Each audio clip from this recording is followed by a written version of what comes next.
आई मेरे श्याम लगो संग। ब्राह्मणों में संस्कारों का संरक्षण,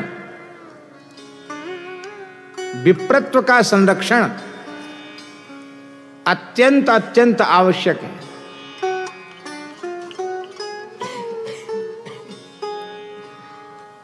उत्तम ब्राह्मण ही उत्तम क्षत्रिय का निर्माण करेगा, उत्तम ब्राह्मण ही उत्तम वैश्य का निर्माण करेगा, उत्तम ब्राह्मण ही उत्तम शूद्र का निर्माण करेगा। ब्राह्मण अपने स्वरूप में प्रतिष्ठित नहीं रहेगा, व्यवस्थित नहीं रहेगा, तो उसके 3 शेष भाई सब बिगड़ जाएंगे। माथा खराब होते ही पूरा जीवन संकट में पड़ जाता है। विराट पुरुष का मस्तक है, बुद्धि है, ब्राह्मण है। इसलिए हम प्रार्थना कर रहे हैं ब्राह्मणों को विशेष रूप में अपनी संतान को आधुनिक शिक्षा दिलावें। हम उसके विरोधी नहीं हैं, लेकिन समय से उनके यज्ञोपवीत करावें, उनसे संध्योपासन जरूर करावें, गायत्री जप भी अवश्य करें। उनको आचार विचार की पवित्रता, खान पान की पवित्रता, संस्कार, जिससे कम से कम ब्राह्मणता उनकी बची रहे, इतना तो होवे।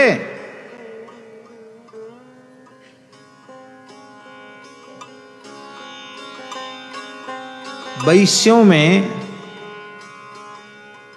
सेठ जी जैसे महापुरुष के संग से वैश्यों में ऐसे वैश्यों का निर्माण हो गया कि जो विधिवत संध्योपासन करते हैं, जब करते हैं। सामने केशवरान जी बैठे हैं, 90 वर्ष से ऊपर की आयु हो रही है, वैश्य कुल का शरीर है, दोनों समय निष्ठापूर्वक संध्या करते हैं।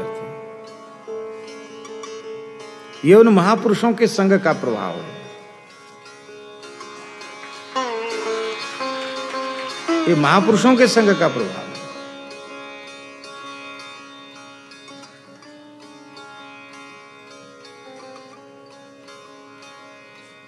बहुत अच्छा लगता है हमें जयशंकर प्रसाद जी का वह भाव, जगे हम लगे जगाने विश्व, लोक में फिर फैला आलोक।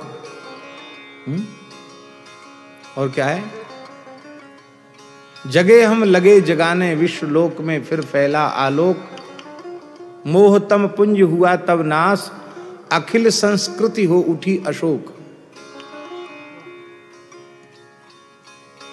इसमें हम केवल इतना ही कहना चाहते हैं, हम स्वयं जागृत नहीं हुए तो हम समाज को, राष्ट्र को कैसे जागृत करेंगे?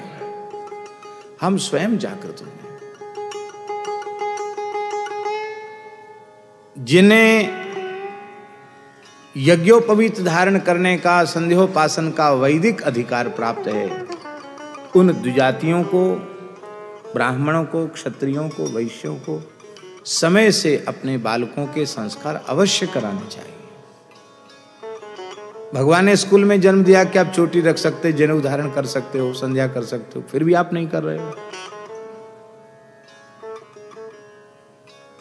महाभारत में लिखा है कि जिस द्विजाति के कुल की बिना संस्कार के 7 पीढ़ी बीत जाती हैं, वो कुल चांडाल कुल हो जाता है।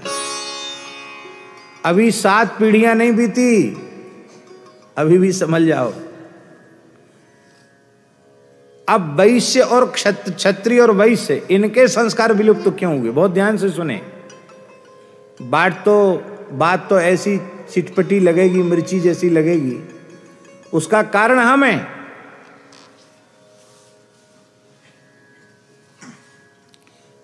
हम का अर्थ ब्राह्मण।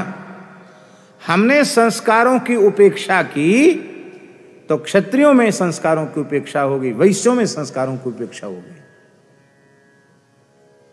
हम संस्कारों की उपेक्षा न करें तो धीरे धीरे वह समय आएगा, वैश्य और क्षत्रिय भी संस्कार युक्त हो जाएंगे। आप अन्यथा नहीं मानना। हमारे ठाकुर जी से जुड़े हुए कितने क्षत्रिय और वैश्य ऐसे हैं जिन्होंने प्रायश्चित पूर्वक यज्ञोपवीत धारण भी किया, अब वो दोनों समय आज भी संध्या कर रहे हैं।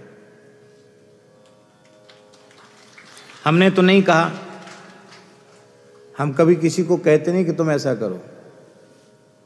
हमारा ड्राइवर क्षत्रिय ब्रजवासी, हमने कभी नहीं कहे कि तुम जनेऊ पहनो। अब वो साथ में रहता है तो सुनते सुनते उसको बड़ी गिलानी। तो ऋषिकेश में कथा हो रही थी, वहाँ गीता भवन में जनेऊ होते हैं। हमसे बोला महाराज जी अब हमारे तो न पिताजी ने जनेऊ पहना, हमें तो ध्यान नहीं हमारे पिताजी ने पहना जनेऊ, पर हैं हम क्षत्रिय हैं, ब्रजवासी हैं, ठाकुर हैं, हम प्रायश्चित पूर्वक जनेऊ पहने से हमारी भी इच्छा है संध्या करने की। अच्छी बात है। तो खेमका जी थे उस समय, हम खेमका जी को कहा, उसका भी जनेऊ हो गया। अब ज्यादा पढ़ा लिखा भी नहीं है और जनेऊ हो गया तो श्रद्धा पूर्वक संध्या करता है। इतना ही नहीं, अपने छोटे बच्चों का जनेऊ करवा दिया। बोले हमारी तो उम्र बीत गई, पर इनकी उम्र तो अभी यज्ञोपवीत के लायक है, उनका जनेऊ करवाया, वो बच्चे संध्या करते हैं। वो आने और गांव को ब्रजवासी, गांव के लोग कहे तो बाबान के संग डोल डोल के बाबा ही है गए।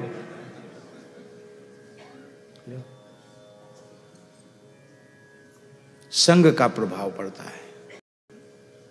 हम रहेंगे, हमारे साथ सब लोग समय से उठेंगे, संध्या करेंगे, तो साथ में रहने वाले को भी पड़ेगा हम भी समय से उठें, हम भी संध्या करें, हम भी थोड़ी देर माला लेकर बैठें। सबके ऊपर प्रभाव पड़ता है। हम खाली मुंह से बोलें, खुद कुछ न करें तो कोई प्रभाव नहीं पड़ेगा। इसलिए सावधान होने की आवश्यकता है। श्री वृंदावन बिहारी लाल की जय। वैष्णवता का पालन अवश्य करो, पर यदि ब्राह्मण, क्षत्रिय और वैश्य ये द्विजाति आप हैं तो आप अपने बालकों के यज्ञोपवीत जरूर कराओ, संध्या भी करो, जप भी करो, तो फिर उनके संस्कार इतने अच्छे हो जाएंगे कि आगे आपका धन्यो गृहस्थाश्रम हो सकेगा, नहीं तो सब गड़बड़ा जाएगा। माई मेरे श्याम